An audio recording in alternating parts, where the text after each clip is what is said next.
As Zambia continues to fight the COVID-19 pandemic, government has guided that office hours should normalize in both public and the private sector.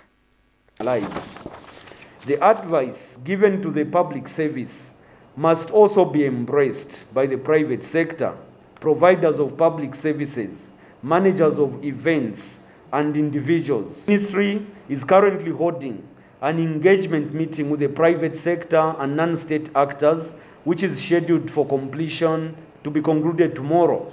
We anticipate that this meeting with the private sector, non-state actors, will lay out clear guidance regarding the involvement of other sectors in the vaccine acquisition and deployment program. So any players have to be regulated and guided by the Ministry of Health, so there will be no parallel COVID-19 vaccine programs. Meanwhile, 4,596 learners have been screened for COVID-19 in higher learning institutions as well as primary and secondary schools. Both under Ministry of General Education and those under higher education.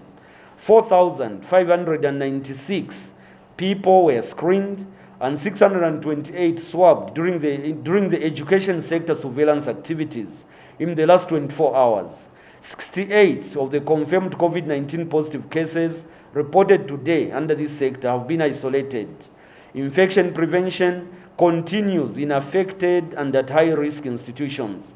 And let me reiterate, all these institutions, whether they are primary, secondary, colleges or universities, that are not adhering to public health measures that have been pronounced, we will recommend for closure. And I should also give a warning to medical and health institutions, medical and health colleges and universities who are supposed to lead by example.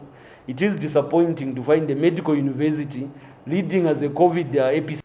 After the European regulator saw a link between the reported blood clots in the Oxford AstraZeneca vaccine, Dr. Chanda believes that the benefits still outweigh the risk. There's no outright guidance from World Health Organization to ban AstraZeneca. AstraZeneca is still safe to use. In fact, the statement should be that the benefits of vaccinating with AstraZeneca far outweigh any associated risks.